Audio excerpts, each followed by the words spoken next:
Taboo. Apologies, everyone. Welcome to Chris, Ellie, Leslie, and Clatty. And sorry about the dodgy camera angle. Something's got gremlins in our computer this morning. So I'm going to begin this morning with a reading from this book, Essential Shinran. Shinran is really the teacher who we are mostly inspired by here in this temple. And we often talk about our practice here, calling Amida Buddha's name. We talk about it as being a really simple, easy practice that anyone can do, that's accessible, that's effective. And there aren't many people here. There are some people away. But what is it about the Nembutsu that is maybe not as easy as we might say it is? So this is Shinran talking about that. And the introduction is by Alfred Bloom, who put this book together. And it's called The Paradox of True Entrusting. The Pure Land teaching has always emphasized that it belongs to the easy path tradition, stemming from Nagarjuna, who introduced that terminology and compared the easy path with riding a ship in comparison to traveling overland. Nevertheless, in many passages, Shinran speaks of the great difficulty of the path of true entrusting. Depending on our karmic heritage, it is difficult to meet teachers who guide us into the path, but it is also difficult to accept such teaching. The larger sutra also states that it is easy to go, but no one goes. The difficulty lies in the fact that it appears too good to be true. In business, when something is too good to be true, it usually is. So the buyer must be wary. This attitude carries over into spiritual issues. It goes against reason, which places a premium on virtue and achievement. See A Record and Lament of Divergences, where Shinran states, though it is so, people commonly say, even an evil person attains birth, so it goes without saying that a good person will. This statement may seem well-founded at first, but it runs counter to the intent of the primal vow, which is other power. However, it is easy because it is the fruit of Amida's vow and his power in awakening true and trusting. It is difficult when approached from the perspective of self-power as a means to attain salvation. One cannot easily generate true and trusting through one's own determination. When the truth of Amida's compassion and vow grasp one, the paradox is transcended. And then just a couple of quotes from Shinran directly. Paradox 1. It is difficult to meet true teachers and difficult for them to instruct. It is difficult to hear the teaching well and more difficult still to accept it. And then the second quote, which is from the Kyogo Shinsho. Foolish and ignorant, who are ever sinking and in birth and death, the multitudes turning in transmigration. It is not attainment of the unexcelled, incomparable fruit of enlightenment that is difficult. The genuine difficulty is realizing true and real Shinjin. Why? Because this realization takes place through the Tathagata's supportive power, because it comes about wholly through the power of great compassion and all-embracing wisdom. If pure Shinjin should be realized, that mind will not be inverted, that mind will not be vain or false. Thereupon, that sentient being of extreme evil, profound and immense, will realize the mind of great joy and receive the veneration and love of all the sacred honored ones. Okay, so we will now move into some silence together. And as we sit in silence, You might just want to pay attention to your breath as it comes and goes. All the sounds around you. Just allowing ourselves to settle.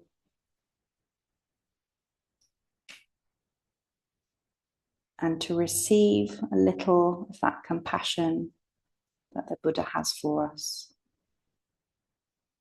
And after some silence, we will chant together. We will chant the name of the Buddha of infinite light, Amitabha.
Amitabha.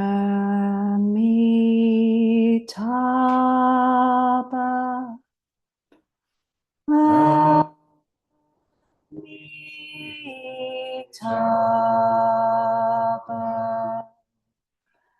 Amitabha.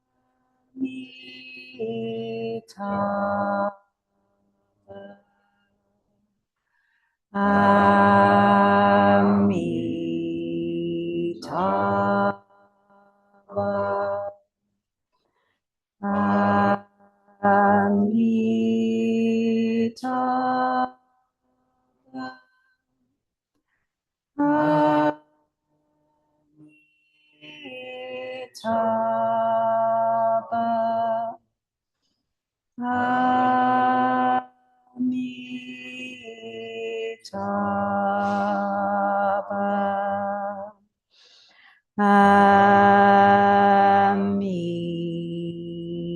Amitabha. Amitabha.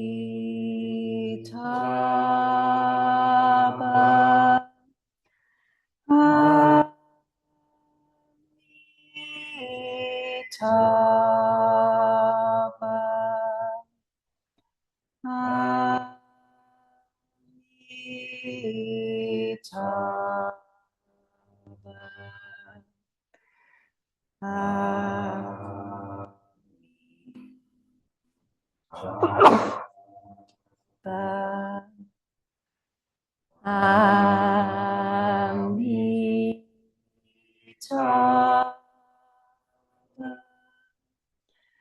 Amitabha.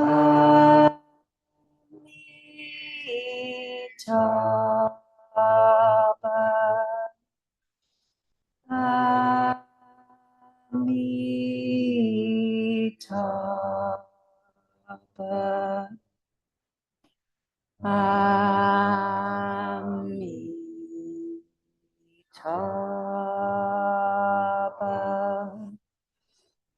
Amitabha. Amitabha. Amitabha.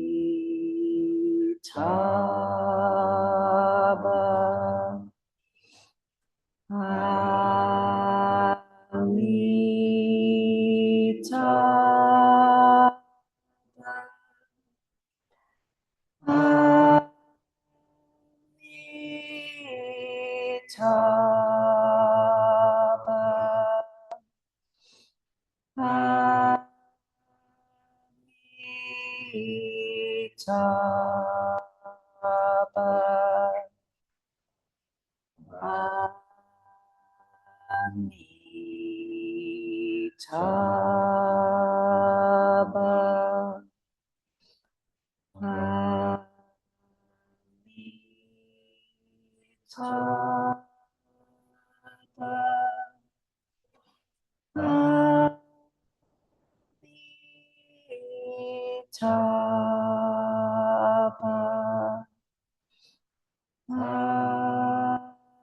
Amitabha.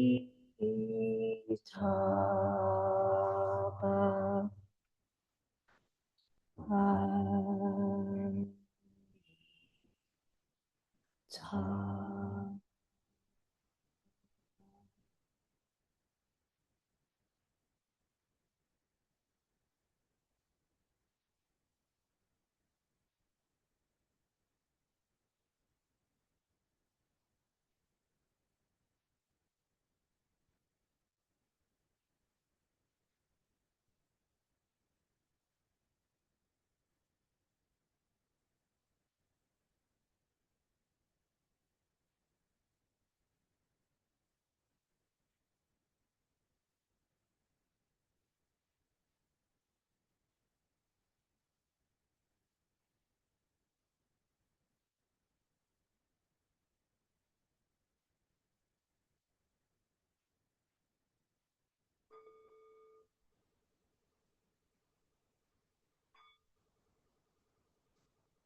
We'll recite some liturgy together now, and we'll start with the statement of faith. Just one bell at the end, if that's okay, Jan. And then we'll move on to the refuges, vows and precepts, which are on the smaller piece of paper.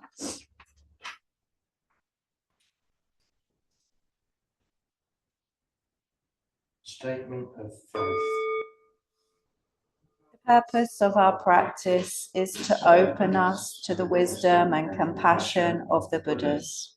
Our heart practice is the Nembutsu, the recitation of Amida Buddha's name. We also connect with the Buddha's wisdom through practices like listening to teachings, meditation, and being in the natural world. We treasure Shakyamuni Buddha, who set the wheel of Dharma turning.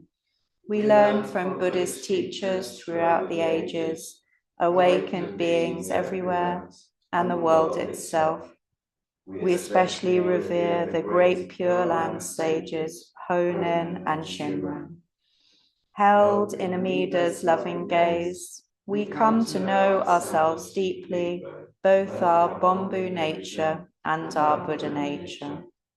As Bombu beings, we grasp at unreliable refuges, and sometimes we cause harm. Knowing the harm we cause offers us the chance to lessen that harm. Seeing our fallible nature also strengthens our refuge in Amida Buddha. The more deeply we take refuge in Amida, the more our greed, ill will, and delusion will melt like ice into water, allowing our natural compassion to flow into the world. We trust that at the center of each of us is the heart that loves all living beings and that wishes for their liberation. We take action powered by this love in response to suffering in the world. We pay attention to the causes of suffering. We mitigate for power. We practice discerning what work is ours to do. We wish that all who may benefit are able to access the jewels of the Buddha's teachings. Moved by the Buddha's love, we vow to take care of all living beings, including ourselves. Held tenderly by the Buddha's love, we find clarity, consolation, and settled faith.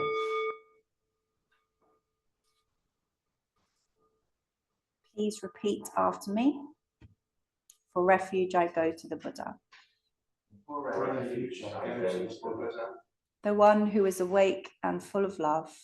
The one who is awake and full of love. Namo Buddhaya. Namo Buddhaya. For refuge, I go to the Dharma. For refuge, I go to the Dharma. All that guides us to wisdom and compassion. All that guides us to wisdom and compassion. Namo Dharmaya. Namo Dharmaya. For refuge, I go to the Sangha. For refuge, I go to the Sangha. Those who live in the Buddha's light. Those who live in the Buddha's light. Namo Sanghaya. Namo Sanghaya. For refuge, I go to the earth. For refuge, I go to the earth. The holy ground of awakening. The holy ground of awakening. Namo Bhumyai. Namo Bhumyai. With faith in the three jewels, four refuges.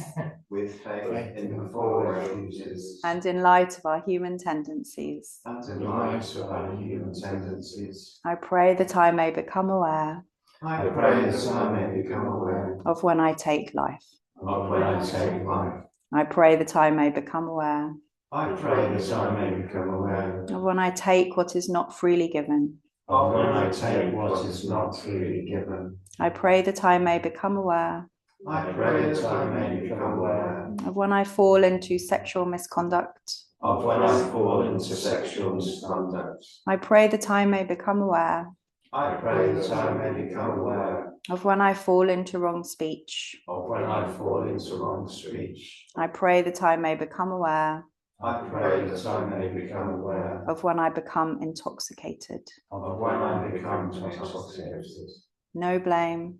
No blame. Be kind. Be kind. Love everything. Love everything. Innumerable are sentient beings. We vow to save them all. Inexhaustible are deluded passions. We vow to transform them all. Immeasurable are the Dharma teachings.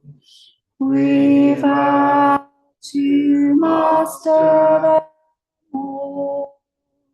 Infinite is the Buddha's way. We vow to fulfill it completely.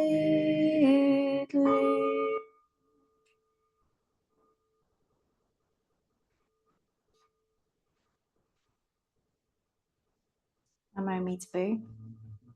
It's such an unflattering angle of me, this video camera. Keep looking at it and thinking. Okay, so reading the first reading with that metaphor of Pure Land Buddhism being a boat rather than traveling overland brought back to me my time as a sailor, the time that I was in boats, and I think I must have been 13. My parents would drop me and my brother off at this lake for the day, and we would be taught all the ins and outs of the way the wind goes and how you need to do different things on the boat. And then we'd get out on the water. I can't remember the name of the boat, but they were little one-person sailing boats. I had really mixed feelings about the whole thing because it was quite hard work physically. I'm not really a physical person, but there was something about being on the boat and having all the ropes where they were meant to be and getting caught by the wind. That was really amazing. It just flew across the water. And I can remember that feeling now. It was a really amazing feeling. And I'm thinking about that feeling as other power, as being carried by something that I wasn't in control of. And how this is what's difficult about this practice, is that we are invited to surrender to that wind, that powerful wind. And there are various things that I think are difficult about that. One is the strength of the wind. Sometimes it was really strong, and we could do something. We could change the sail so there wasn't so much sail being caught by the wind. But if it was really strong, even with the sail, can't remember any of the technical terms, but not much of the sail being caught, it was powerful. And I think that can be scary. I think it can be a bit destabilizing when we're caught by something that we're not in control of. And another thing that I think is difficult about that other power approach is that the wind might take us in a direction that we don't think we want to be going. I remember how complicated it was to, if you were going with the wind, you just speeded. But if you wanted to get back, or if you were going across the wind, you had to tack, which, was a kind of a zigzaggy thing. Because the wind has an idea about where it's going. And sometimes when people come and join us here and begin to immerse themselves in practice, the Buddha takes them in a direction that they weren't planning on going. They might come in up against some things in themselves they didn't want to see, or they might look at their lives in a different way. They might find themselves wanting to change their diet or their relationships. All of that can be complicated. And probably the main thing that might be difficult is just not being in control. I think that Bloom talks in the paragraph about how we are used in this society to, we know what the deal is. We know that if we work hard and we achieve things, then we will be rewarded, or then we will be praised, or then we will get a good pension, or then we will have a nice house, or that's the whole programming, is that we put effort in, we are good, and then we receive things back. And Pure Land Buddhism kind of cuts through that with this idea that we don't have to do anything to receive the love of the Buddha. And that still blows my mind, even though I've been doing this for a long time now. We don't have to come to practice. We don't have to read Pure Land tomes. We don't have to be kind. We don't have to do anything for the Buddha to love and accept us just as we are. So there is also something of what Bloom was saying about, it's too good to be true. But really what we're being asked to do in this practice is to trust, is to entrust ourselves to this great compassion, which we don't have any evidence of. There's no proof of it. There's no scientific evidence. It's a mysterious thing. And sometimes we have an experience of it, and a lot of the time we don't. Like the sun kind of going behind the clouds, we trust that it's there, or we don't trust that it's there. But we are invited to lean into it, to lean into relationship with it. So I really like that Shinran says it's really difficult, because I think it is. And paradoxically, it's really easy. All we have to do is say the name of Amida and know that we are loved, and that Amida will take care of everything. And in the meantime, it's good to try and be kind, and to try and, we have the precepts, and we have all kinds of teachings to help us use our self-power to become kinder people. It's good to study. It's good to, Jaime's running a book group coming up soon. It's really good to do those things. It helps us to stay in that relationship, but it's not the most essential thing. The most essential thing is knowing that once the wind catches us, we're already on the way. We're already on the way to the Pure Land, experiencing the Pure Land in this life, or going to the Pure Land after death. And there's really nothing we need to do apart from relax, enjoy it, enjoy the wind on our face, and be grateful, and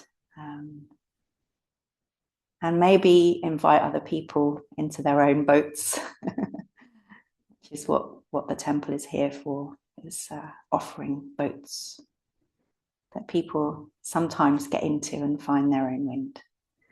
So, Namo Amida. So we will now stand and gather around the shrine and make prostrations to the Buddha. And the words we use are Namo Amida.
Alas, people busily engaged in secular matters take no notice of life wearing away day by day, night by night. Like a lamp in the wind, how long can it last? In 6 realms of vast samsara, there is no fixed abode. Till we are emancipated from the sea of affliction, how can we rest in peace? Should we not be afraid? While we still have strength, let us each hear the Dharma. Let us strive and diligently seek the path to eternity. So if you'd like to come to stand back at your seats. And now we will bow to each other. I'll bow to John May. You can work it out amongst yourselves. And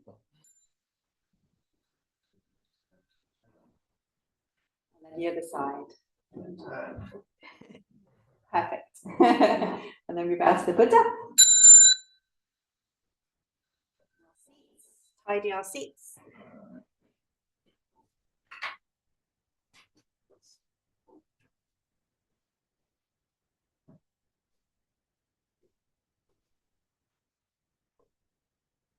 So announcements, we will have a cup of tea now if you'd like to join us, and then there will be a talk from Casper at 11:15, which will also be on Zoom if you're free. The same link, no, a different link. So you need to go to Eventbrite to buy it's on if you're on the WhatsApp chat, yeah. The link's on there, okay. Or go to Eventbrite. Or I'll be hanging around after practice, so you can let me know if you need instructions.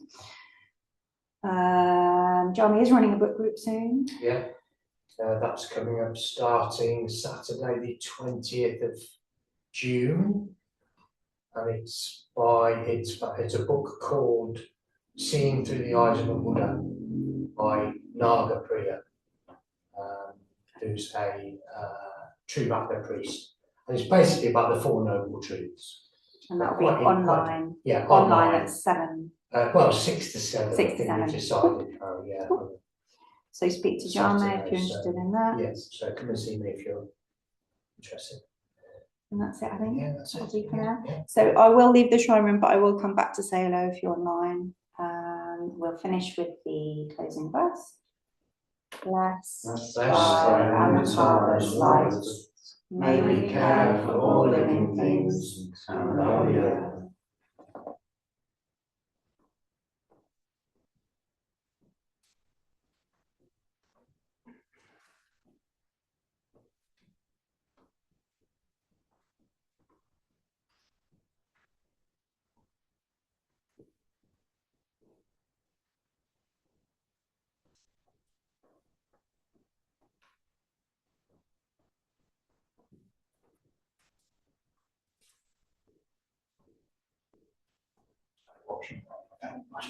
You didn't tell me in the first place, did you? I'm John, mate. Nice to meet you. Nice to meet you.